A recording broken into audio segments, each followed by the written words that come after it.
थोड़ा जोर से। नमस्कार, मैं केदार कश्यप। छत्तीसगढ़ में वर्तमान में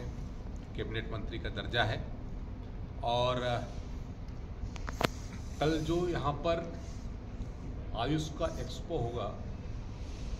उसमें गुजरात के साथ में को पार्टनर के रूप में हमारा छत्तीसगढ़ राज्य शामिल हो रहा है। और ऐसे अवसर पर मैं आप सभी प्रिंट मीडिया और इलेक्ट्रॉनिक मीडिया के पत्रकार बंधुओं का अभिनंदन करता हूं, स्वागत करता हूं। हमारे बीच में हमारे छत्तीसगढ़ के माननीय विधायक श्री संपत लाल अग्रवाल जी,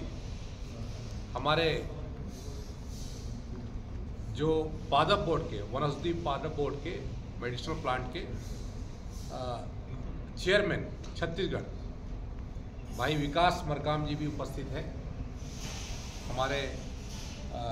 पूर्व पीसीसीएम और हमारे जो वनौषधि के बारे में जो जिनकी जानकारी बहुत ही महत्वपूर्ण है, ऐसे हमारे राकेश चतुर्वेदी जी यहाँ पर उपस्थित हैं। हमारे जो पीसीसीएम और जो लघु उपज संघ के जो एमडी हैं, ऐसे हमारे श्री अनिल साहू जी पे यहाँ पर उपस्थित हैं। और हमारे जो लियोनार जो हमारे मलावी से जो आए हुए हैं, उनका अभिनंदन है, स्वागत है। और उनके साथ में थबांग जी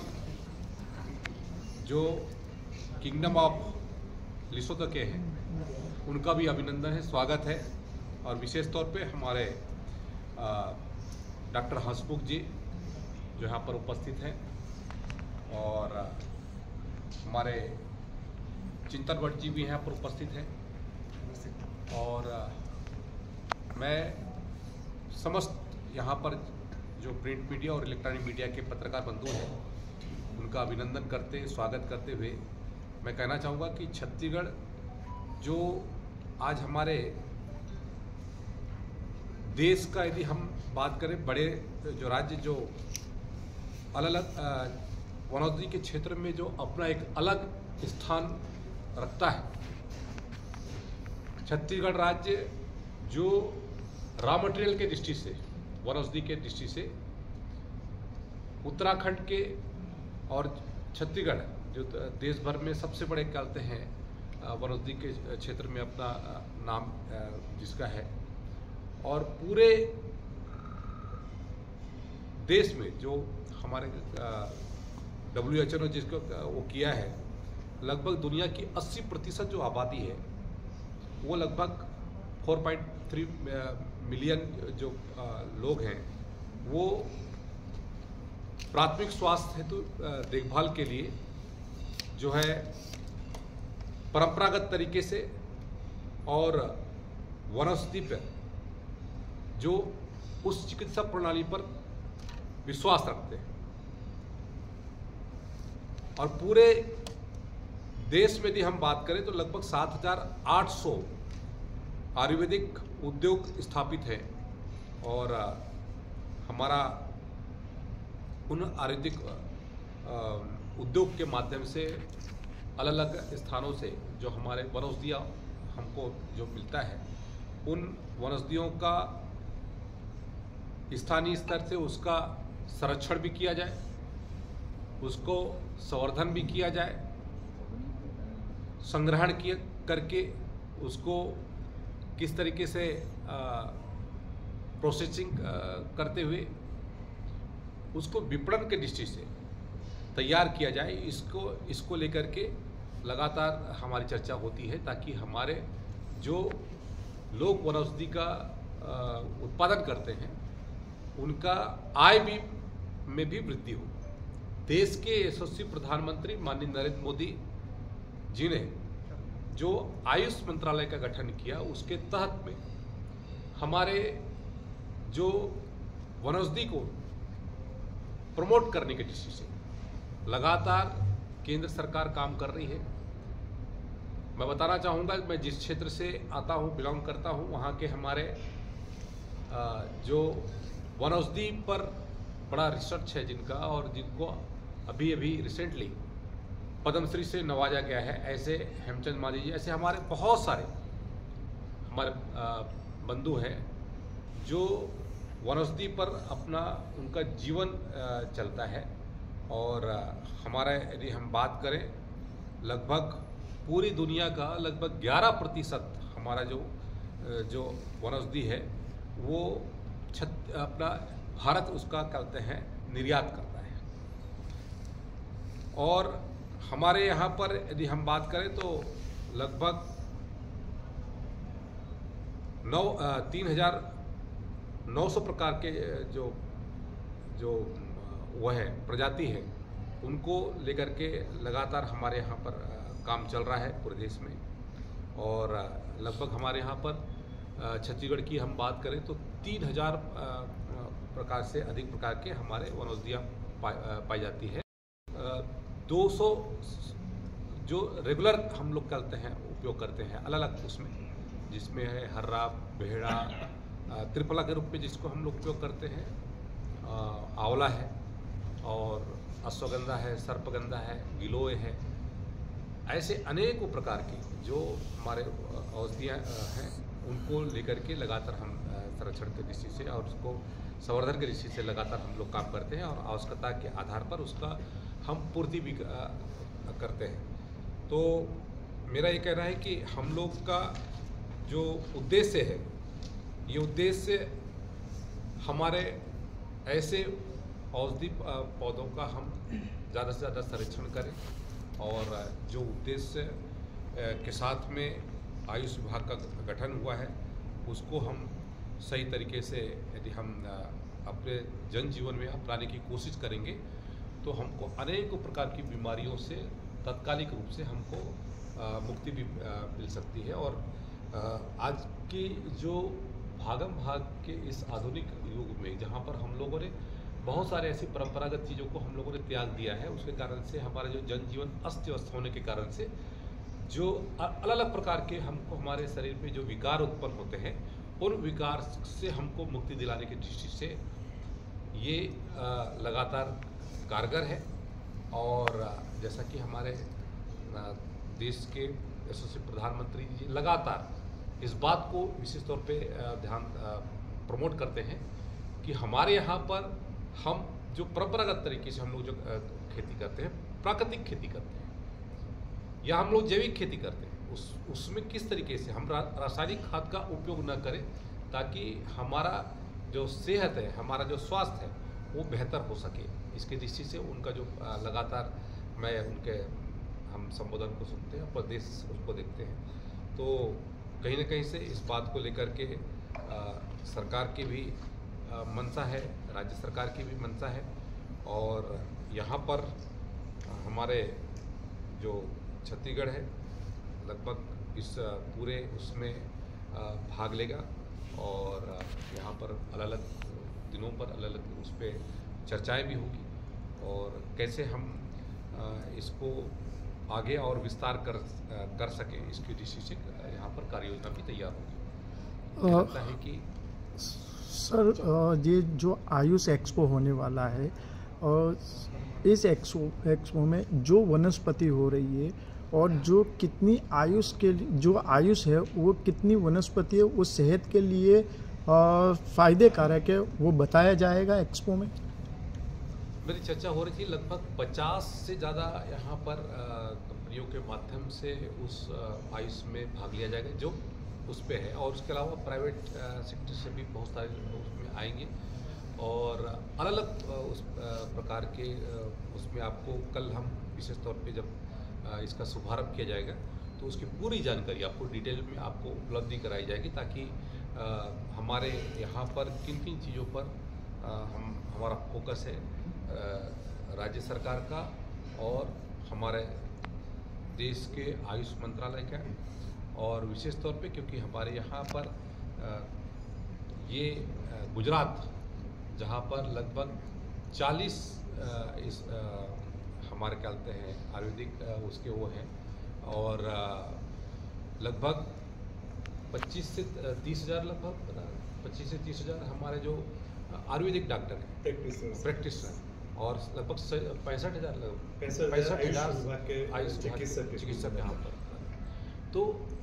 उन चीज़ों को बढ़ावा देने की दृष्टि से लगातार केंद्र सरकार काम कर रही है। हम स्टेट की दृष्टि से यदि हम छत्तीसगढ़ राज्य गुजरात के साथ जुड़ता है, गुजरात के इस कार्यक्रम के साथ में, क्योंकि ये 5वां संस्करण है और इस 5वें संस्करण में बहुत सारी चीज़ों में अभी और भी चर्चा होगी। लेकिन छत्तीसगढ़ यदि जुड़ता है तो छत्तीसगढ़ में, क्योंकि हमारे यहाँ पर वनौषधि भरपूर मात्रा में पाई जाती है, लगभग 1200 करोड़ से ऊपर का कारोबार केवल हमारे वनौषधियों पर करते आधारित है। लगभग हमारे 67 प्रकार के जो है लघु वनोपज हम लोग सरकार MSP पे खरीदती है। तो ये कहीं ना कहीं से हमारे ऐसे लगभग पूरा प्रदेश यदि हम बात करें तो 44.10% हमारा फॉरेस्ट एरिया है और लगभग 32% जो है हमारे ट्राइबल बाहुल्य है। तो उनको सीधा इससे रोजगार भी उनको चलते हैं। सर, अच्छा, ऑल्टरनेटिव मेडिसिन का जो ग्लोबल मार्केट है उसमें इंडिया का कंट्रीब्यूशन कितना है, and how much more are you expecting from this expo? How much, what type of growth, what sort of growth, what sort of R&D will be carried out over the years, that I want to know. Sir, जो expo हुआ है गुजरात के साथ छत्तीसगढ़ शामिल हुआ है, क्या कहेंगे आप? गुजरात की राजधानी अहमदाबाद में आयुष इंडिया एक्सपो का 4, 5, 6 तारीख को यहाँ पर कार्यक्रम हो रहा है और छत्तीसगढ़ राज्य इसमें स्टेट पार्टनर के रूप में गुजरात के साथ में जुड़ रहा है। हमारे छत्तीसगढ़ में लगभग 1000 से ऊपर जो वनौषधियाँ हैं उनकी प्रचुर मात्रा है, जिसमें से लगभग 200 ऐसे हमारे वनौषधियाँ हैं जिनका उपयोग किया जाता है और उसमें से भी 50 ऐसे वनौषधियाँ हैं जिनका प्रचुर मात्रा में हमारे आयुर्वेदिक उसमें उपयोग किया जाता है। और हम रॉ मटेरियल के दृष्टि से बहुत ही समृद्ध है पूरा छत्तीसगढ़, और हम चाहेंगे कि हमारे यहाँ के जो रॉ मटेरियल है, जितनी भी प्रकार की वनौषधियाँ हैं, उसका ज़्यादा से ज़्यादा लोगों के स्वास्थ्य के दृष्टि से उपयोग में आए। जैसा कि अभी डॉक्टर हसमुख जी ने कहा कि हमको शारीरिक रूप से, मानसिक रूप से और हमको जो सोल है आत्मिक रूप से वो भी हमको कहते हैं स्वस्थ होना बहुत आवश्यक है। और उस दृष्टि से लगातार आयुष काम कर रहा है और मुझे खुशी है कि हम गुजरात के इस 5वें हमारे आयुष के इस 5वें संस्करण में जुड़ रहे हैं और हमें उम्मीद है कि हमारे छत्तीसगढ़ में जितनी भी प्रकार की वनौषधियाँ होती हैं उन वनौषधियों का सही तरीके से हम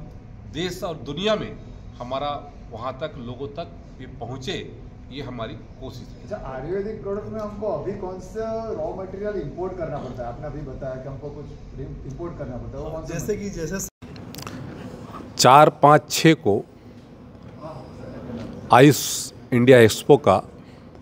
इस अहमदाबाद में छत्तीसगढ़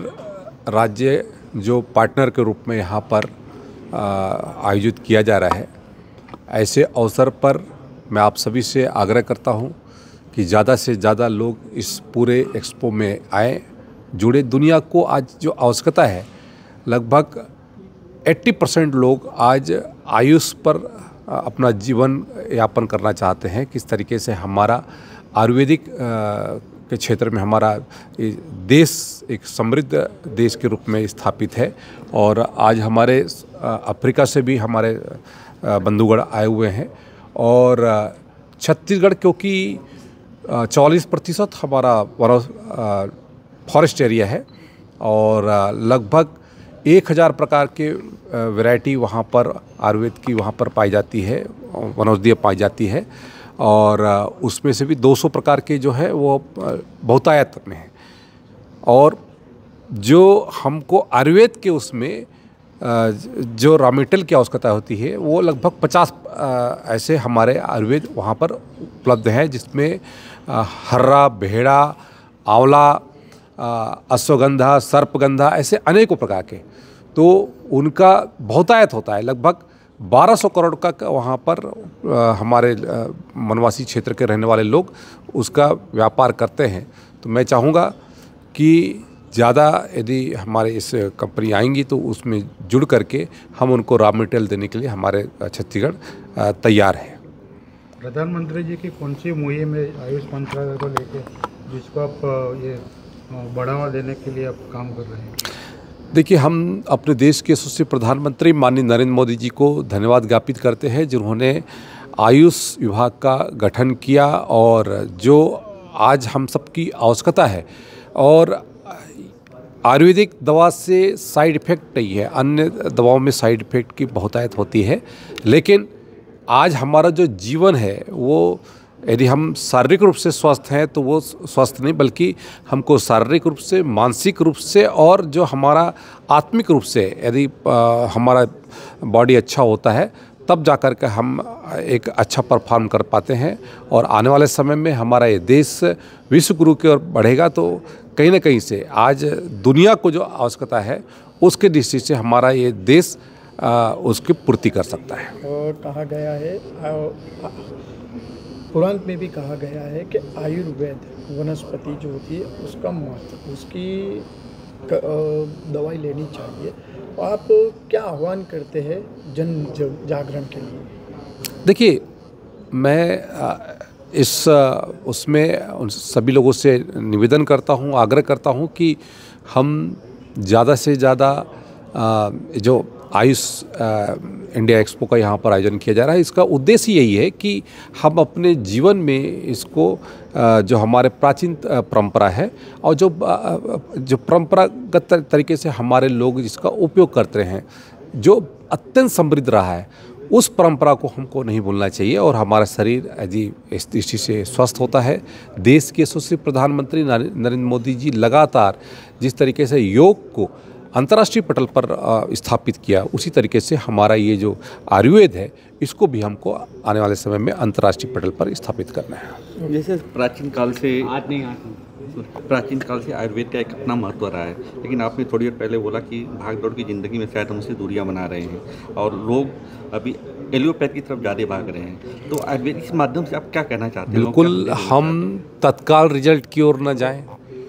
हमारा उद्देश्य हो कि हमारा जीवन स्वस्थपूर्ण हो, इस पर हमको विशेष तौर पे ध्यान रखने की आवश्यकता है। तत्काल यदि हमको रिजल्ट मिलता है तो उसका भी कितना साइड इफ़ेक्ट होता है, इसको भी हमको चिंता करना चाहिए। आज हमारे देश के यशस्वी प्रधानमंत्री जी यदि हमारे देश में यदि मिलेट्स की बात करते हैं, श्री अन्ना की बात करते हैं, कोदो, कुटकी, रागी, इनकी बात करते हैं, तो कहीं ना कहीं से आज हमारे जीवन में इतनी व्यस्तता होने के बाद आज हम जो खान पान में जो हमारे यहाँ पर जो जिसके कारण से बीमारियाँ फैल रही हैं, उस पर भी कहते हैं विशेष तौर पे ध्यान देने की आवश्यकता है। जो हमारा प्राचीन परंपरा रहा है, उस प्राचीन परंपरा से हम भूल करके जो हमारा जो डाइट जो प्लान रहा है, उस प्लान से हट करके हम लोग कभी रात के अर्धरात्रि में हम भोजन कर रहे हैं, कभी हम अनाप शनाप भोजन कर रहे हैं। उसके कारण से जो शारीरिक रूप से जो विकार हो रहा है, उस विकार से